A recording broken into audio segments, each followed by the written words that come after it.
दीदार दिखाते मेरी आवाज़ सुना दो, दीदार दिखाते मेरी आवाज़ सुना दो। जो लोगों के जहानात हसरत भी गमी की, जो लोगों के जहानात हसरत भी गमी की, उन लोगों के दफ्तर में मेरा नाम लिखा दो, उन लोगों के दफ्तर में मेरा नाम लिखा दो। कातिब से मेरे नाम आमल लगाता, कातिब से मेरे नाम आमल लगाता, जितने आमल रिश्ते हैं उन सब मिटा दो, जितने आमल रिश्ते हैं उन सब मिटा दो। सुब्हानक ला इल्मा लना इल्ला मा अल्लमतना इन्नका अंतल अलीमुल हकीम। शुक्र कরি আলহামদুলিল্লাহ। এই পবিত্র মাহে রমজান মাসে রোজা রাখা কি এবং তারাবি নামাজ পড়া কি? রমজানে রোজা রেখে কি ফায়দা এবং তারাবি নামাজ পড়ে কি ফায়দা? বান্দা এবং বান্দির জন্য আল্লাহ পাকের পয়গম্বর আল্লাহ পাক তাবারক ওয়া তাআলা কুরআনুল কারীমের ভিতরে কি বলে আখ্যা দিয়েছেন, কি বলে বান্দা এবং বান্দিকে কুরআনুল কারীমের ভিতরে আল্লাহ পাক ঘোষণা দিয়েছেন। এই বিষয় নিয়ে আজকে আলোচনা হবে। সবাই বলি আলহামদুলিল্লাহ। আল্লাহ পাক তাবারক ওয়া তাআলা পবিত্র মাহে রমজান মাস রেখে দিয়েছেন। এই রমজান মাসে রোজা রাখা কি এবং এই রমজান মাসে তারাবি নামাজ পড়ার দ্বারা কি ফায়দা? এই তারাবি নামাজ পড়লে বান্দা এবং বান্দির আমলনামাটা উঠায় রাখা হবে, বান্দা এবং বান্দিকে কি বলে ঘোষণা করা হবে। এই বিষয়ে সম্বন্ধে আজকের জুমার আলোচনা ধরে বলেন সুবহানাল্লাহ। আল্লাহ পাকের পয়গম্বর আরবি সাল্লাল্লাহু আলাইহি ওয়াসাল্লাম বলে দিয়েছেন, ও দুনিয়ার মানুষ, তোমাদের দুনিয়ার ভিতরে যে ধন সম্পদ হয়, ওই ধন সম্পদের যাকাত তোমাদের প্রদান করতে হয়, যাকাত দিতে হয়। বলেন ঠিক কিনা? যাকাত দিতে হয় না? পবিত্র মাহে রমজান মাস যখন শেষ হয়ে যায়, আমরা যার যার সামর্থ্য অনুযায়ী যেই পর্যায়ে কোরআন এবং হাদিসের ভিতরে যাকাতের বিধান এসেছে, ওইভাবে আমরা যাকাত প্রদান করে থাকি। আল্লাহ পাকের পয়গম্বর বলেন, ও দুনিয়ার মানুষ, দুনিয়ার ভিতরে যখন আল্লাহ পাক তোমাদেরকে প্রদান করে দিল, তোমাদের সাথে দিনা বডি আছে, দেহ আছে, এই দেহটার অবস্থা সব সময় একরকম থাকে না? জোরে বলেন সুবহানাল্লাহ। একরকম থাকে? বলেন, দেহ কি সব সময় একরকম থাকে? আজকে ভালো, কালকে মন্দ, সকালে ভালো, বিকেলে খারাপ, এই অবস্থা হয়ে যায় কিনা? বলেন। পয়গম্বর আরবি বলেন, দুনিয়ার মানুষ রে, এই দুনিয়ার ভিতরে আল্লাহ পাক তাবারক ওয়া তাআলা তোমাদেরকে কেন গ্রহণ করলো? আল্লাহ পাক তাবারক ওয়া তাআলা এই দুনিয়ার ভিতরে কোরআন এবং হাদিসকে কেন রাখলেন? আমি নবী কেন দুনিয়ার ভিতরে দ্বীনের দাওয়াত দেই? পয়গম্বর আরবি বলেন, ও দুনিয়ার উম্মতরা রে, ভালো করে বুঝে রাখো, ইন্নাল্লাহ ফারাদা আলাইকুমুস সিয়াম। পয়গম্বর আরবি ঘোষণা করে দেন, ও দুনিয়ার মানুষ, নিশ্চয়ই আমার মাওলা, এখন বলুন মাওলাকে, আপনাকে আমাকে লালন পালন করে, আপনার আমার বাবা লালন পালন করে, কিন্তু তারা সব সময়ের জন্য আমাদের প্রতিপালক না। বলেন, সব সময় তারা বাবা মা প্রতিপালক? বাবা মা কি সবসময় আমাদেরকে লালন পালন করে এই দুনিয়ার ভিতরে চিরঞ্জীব হিসাবে রেখে দিতে পারবেন? বলেন, এই ক্ষমতা বাবা মার আছে? কোন শিক্ষকের আছে? কারো নেই। আল্লাহ পাক তাবারক ওয়া তাআলা বলেন, ও দুনিয়ার মানুষ, আমি আল্লাহ পাক তাবারক ওয়া তাআলা তোমাদের এই পবিত্র মাহে রমজান, তোমাদের উপরে পবিত্র মাহে রমজানের রোজাকে আমি আল্লাহ ফরজ করে দিয়েছি। জোরে বলেন সুবহানাল্লাহ। পয়গম্বর আরবি হাদিসের ভিতরে ঘোষণা করে দিয়েছেন, ইন্নাল্লাহ ফারাদা আলাইকুমুস সিয়াম। নিশ্চয়ই আমার আল্লাহ তাআলা তোমাদের জন্য পবিত্র মাহে রমজান মাসের রোজাকে ফরজ করে দিয়েছেন।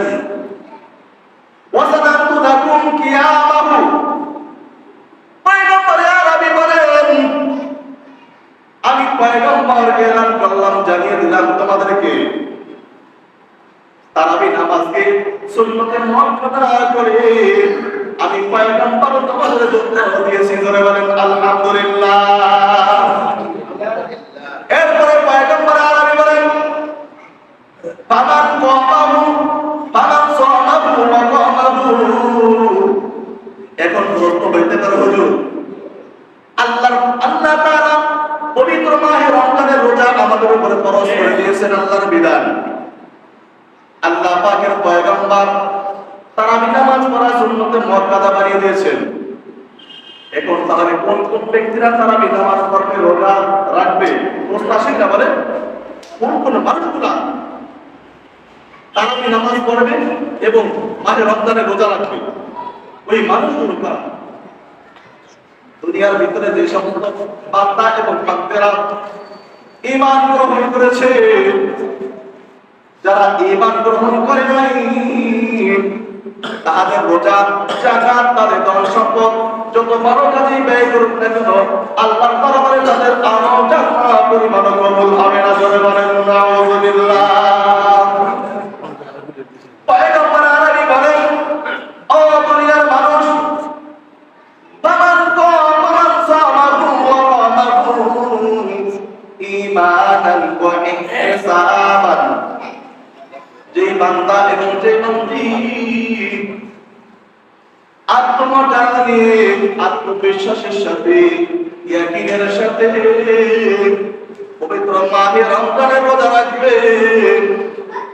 মাহে রমজানের 30টা রোজা যদি চান কম দেখা যায়, যদি আল্লাহর হুকুম একটা রোজা কম হয়, একটি রোজা কম হয়, যদি 29টাও হয়,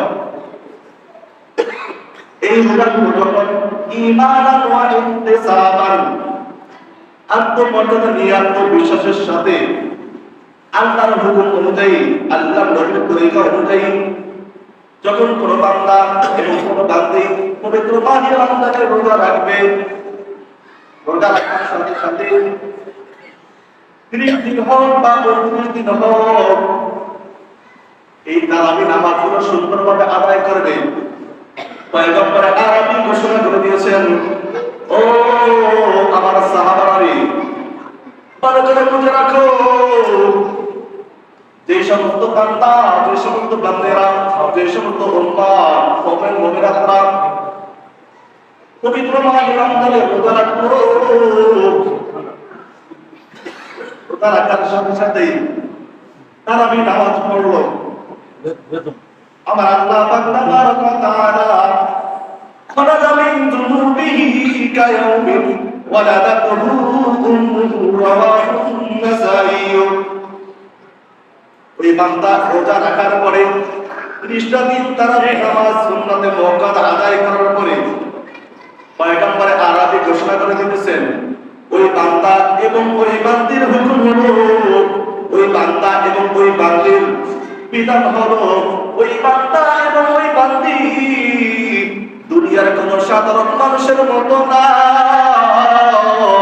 ওই বান্দা এবং ওই বান্দি আমি আল্লাহ পাকের পয়গম্বর এলান করে দিলাম, আমি আল্লাহ পাকের পয়গম্বরে আরবি ঘোষণা করে দিলাম, ওই বান্দা ওই বান্দি দুনিয়ার ভিতরে ওই সমস্ত নবজাতক শিশু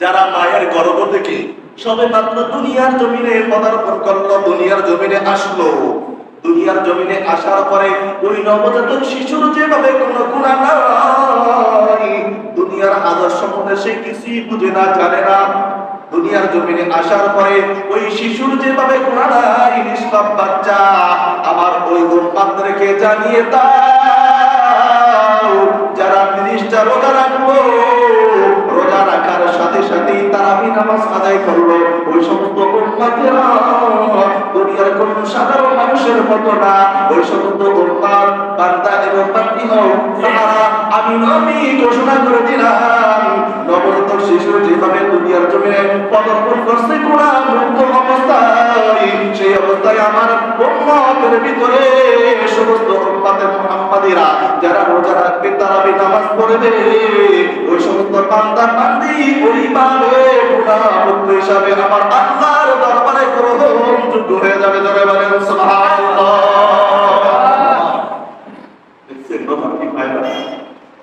এবার প্রশ্ন নিতে পারে, হুজুর রোজা রাখবো কেন? আল্লাহ পাকের বিধান রোজা কেন রাখবেন? আপনার দেহের ভিতরে আল্লাহ পাক তাবারক ওয়া তাআলা এত পার্টস তৈরি করে দিয়েছেন, এত অঙ্গ প্রত্যঙ্গ বানিয়ে দিয়েছেন। ওই অঙ্গ প্রত্যঙ্গগুলা দীর্ঘ 11 মাস যাবত বিভিন্ন খাবার খাওয়ার কারণে আপনার আমার দেহের ভিতরে অনেক ময়লা আবর্জনা জমে থাকে। আপনার আমার দেহের ভিতরে এমন বিষয় থাকে যে বিষয়গুলা পবিত্র মাহে রমজান মাসে রোজা রাখার কারণে আল্লাহ পাক তাবারক ওয়া তাআলা আপনার আমার দেহকে পরিষ্কার পরিচ্ছন্ন করে দেন।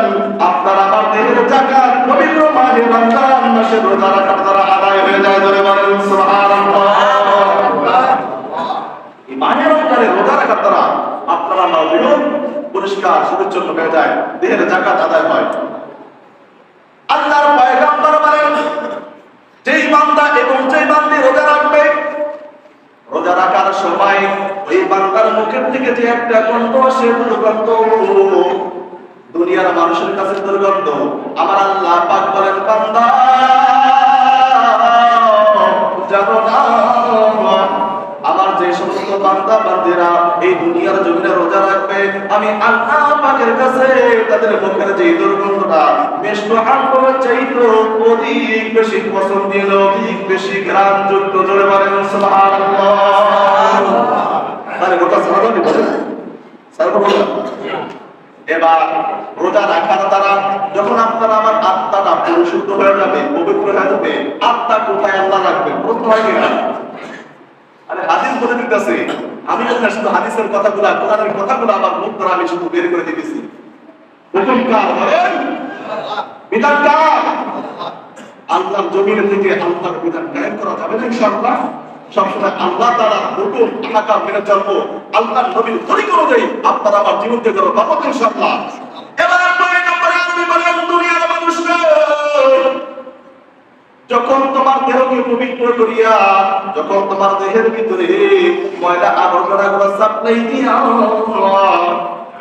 আমার আল্লাহর হুকুম মোতাবেক যখন রোজা রেখেছো, আমি নবী যেভাবে তারাবি পড়তে বলেছি, তারাবি সুন্নাতে মুআক্কাদা আদায় করেছো, আদায় করার পরে তোমার যে দেহটা পবিত্র হয়েছে, পরিশুদ্ধ হয়েছে, এই দেহটা কোথায় যাবে জানো রে? এই দেহটা আমি মাওলা পাকের ইল্লিনে চলে যাবে। ধরে বলেন চিল্লায়ে মারহাবা। কোথায় যাবে? ইল্লিন। আপনার আমার দেহ মরার পরে হয়তো ইল্লিনে যাবে অথবা সিজ্জিনে যাবে, কিন্তু আপনার আমার দেহটা যাতে সিজ্জিনে না যায়, ইল্লিনে চলে যায়।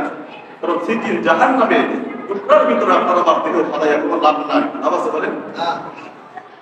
এবার দেহটা মালাকুল মউত হযরত আজরাইল আলাইহিস সালাতু ওয়াস সালাম আল্লাহ পাকের হুকুমে যখন আপনার আমার মাথার কাছে চলে আসবেন, মাথার কাছে হাদিসের ভিতরে আছে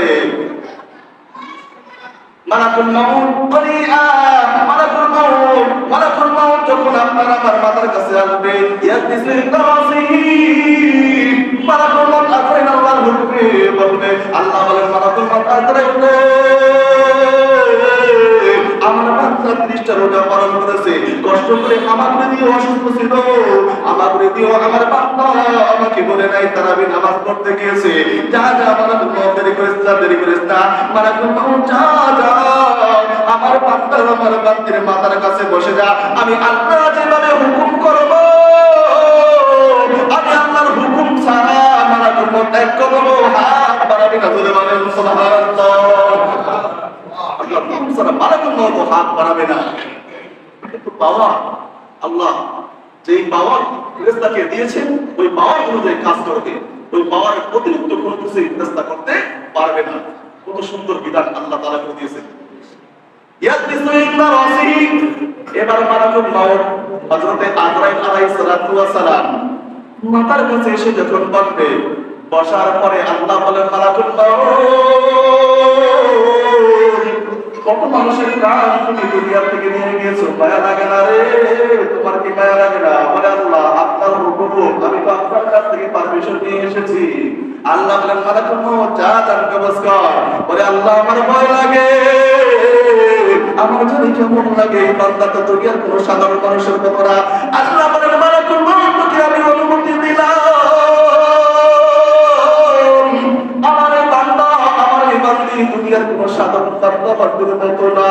দুনিয়ার 10 জন মানুষ যেভাবে চলে, আমার এই বান্দা এই বান্দি সেইভাবে চলে না। এই বান্দা বান্দি খায়ের সাথে নফলের আমলকে বাদ দিয়ে আমার আল্লাহর হুকুম পালন করেছে, আমার নবীর তরিকা অনুযায়ী জীবনকে পরিচালনা করেছে।